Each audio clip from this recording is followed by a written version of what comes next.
अस्सलामुअलैकुम दोस्तों, मेरा नाम है सैयद तौसीफ़ और आप देख रहे हैं अनफोल्डिंग माई लाइफ।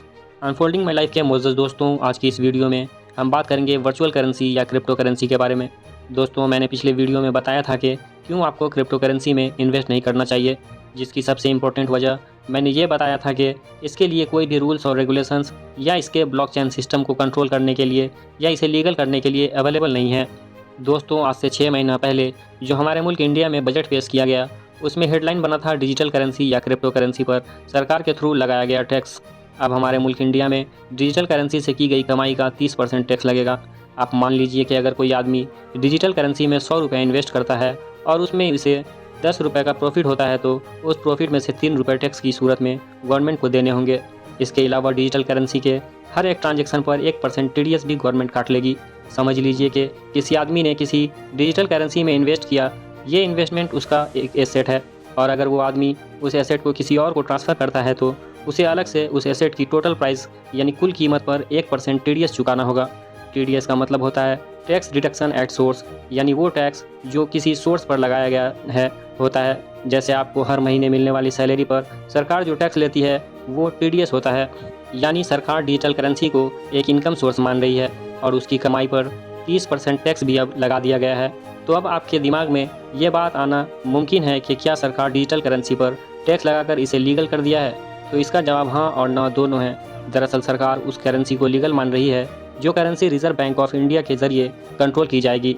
इसका मतलब ये हुआ कि अभी जो क्रिप्टो करेंसी है जैसे बिटकॉइन, उसे डिजिटल करेंसी नहीं माना जाएगा, बल्कि उसे डिजिटल एसेट माना जाएगा।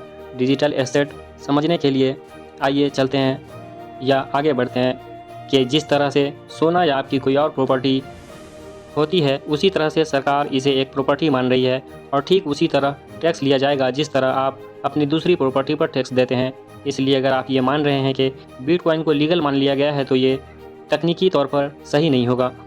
दोस्तों, कभी भी दुनिया के सबसे अमीर आदमी की डेट और पूरी क्रिप्टो मार्केट को डिस्ट्रॉय कर सकती है या इसे बहुत ही ऊपर ले जा सकती है, मगर ये लीगल नहीं है और दुनिया का कोई भी बैंक इसकी गारंटी नहीं लेता। इसलिए आप अपने पैसों की वापसी के लिए कुछ भी नहीं कर सकते।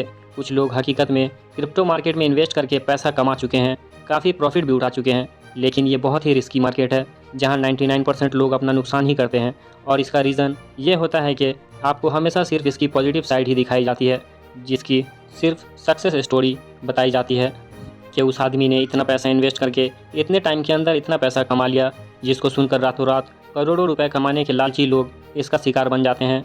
इसी चक्कर में वो अपनी सारी सेविंग्स खो बैठते हैं और बाद में इन्हें समझ आती है कि इनके साथ कितना बड़ा धोखा हो चुका है। ऑनलाइन फ्रॉड करने के लिए लोग पहले भी इस तरीके के काम कर चुके हैं। ये इसकी एक डिजिटल फॉर्म है। चलिए इसे समझते हैं।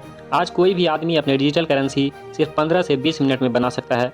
लोगों को सोशल मीडिया पर भटका करके लालच देकर वो इन्वेस्टमेंट करवाएगा और अरबों रुपए इकट्ठा करके गायब हो जाएगा। इस तरह के क्रिप्टो करेंसी के कई केस पहले आ चुके हैं और अभी भी चल रहे हैं। एग्जाम्पल के लिए एक वन कॉइन का एग्जाम्पल ले लीजिए कि कैसे एक बल्गारिया की औरत डॉक्टर रूजा अग्नतोवा ने लगभग $4 बिलियन का लोगों को चूना लगाया और भाग गई, जिसका नामो निशान अब तक किसी को मालूम नहीं है। ये दरअसल एक स्कीम होती है जिसके थ्रू ये फ्रॉडिये पैसे कमाते हैं। लेकिन ये स्कीम होती क्या है?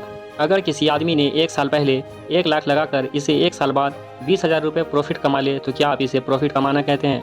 लॉजिकली सोचिए कि अगर 1 साल तक अगर आप किसी जगह रैरी भी लगा लेते तो 1 साल के बाद आप किसी शॉप में वही प्रोडक्ट बेचने के काबिल होते। आपके बिजनेस की डिमांड 1 साल में बढ़ चुकी होती।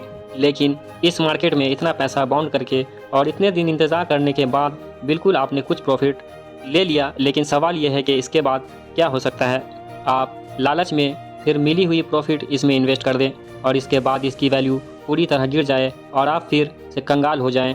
आपके अपने छोटे लेवल की बिजनेस में ऐसा नुकसान होने के चांसेस बहुत कम हैं।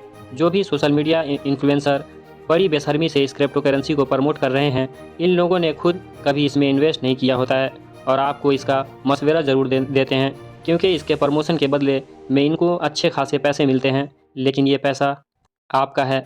याद रखें कि आपने इसे कितनी मेहनत से कमाया है। आपने अपने क्या बेचकर प्रॉफिट के लालच में इन्वेस्ट किया, और अगर नुकसान होता है तो इसके ज़िम्मेदार सिर्फ आप लोग होंगे। कोई इन्फ्लुएंसर इसकी जिम्मेदारी नहीं लेगा। क्रिप्टो करेंसी के प्राइस गिरने की वजह से लोगों को रातों रात अरबों डॉलर का नुकसान हुआ है। ये आप ही के जैसे लोग थे जिनको फ़र्क पड़ा, क्योंकि ये ऊपर बैठे लोगों को इससे बिल्कुल कोई फ़र्क नहीं पड़ता।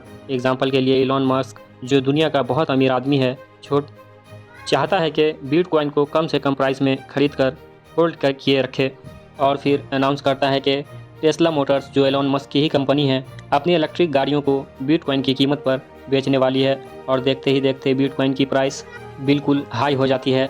ये इसकी डिमांड इतनी बढ़ जाती है कि ये आदमी इसे बहुत ऊंची कीमत पर अपने बिटकॉइन को बेचकर बिना कुछ किए अरबों रुपए बना लेता है। इसे मार्केट फोर्स बिल्कुल कंट्रोल नहीं करती। इसे सिर्फ एलिट क्लास के लोग जब चाहे इसे कंट्रोल करके फ़ायदा उठा सकते हैं। इस फ्रॉड की शुरुआत 1920 में चार्ल्स पोंजी नाम के आदमी ने की थी, जिसे महसूस किया कि लोग बिना कुछ किए कुछ पैसे इन्वेस्ट करके रातों रात अमीर बनना चाहते हैं। इसलिए इसने लोगों से एक मंथ के अंदर 50% प्रॉफिट देने की गारंटी पर पैसा लेना शुरू किया, और सिर्फ 90 दिनों में 100% यानी इन्वेस्टेड अमाउंट का डबल प्रॉफिट देने का कहा। इसके काम का तरीका यह था कि जो लोग जुड़ चुके थे, इन्हें बाद में आने वालों के पैसा प्रॉफिट की शक्ल में देता रहता, और ऐसे ही बहुत टाइम तक ये चलता रहा, और आखिर में ये पूरे पैसे लेकर भाग गया। इसलिए इस तरह के हर स्कीम को हम पोंजी स्कीम के नाम से जानते हैं या कहते हैं।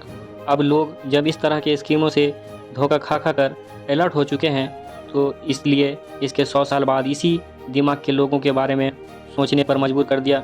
एक बार फिर से बिटकॉइन नाम के डिजिटल करेंसी की शक्ल में मार्केट में आ गए हैं, और लोगों को लालच देते हैं कि ये रातों रात आपको बहुत अमीर बना सकते हैं। इसमें गवर्नमेंट प्रॉफिट, इसमें गारंटेड प्रॉफिट है, किसी भी अमाउंट से आप इसमें इन्वेस्ट कर सकते हो।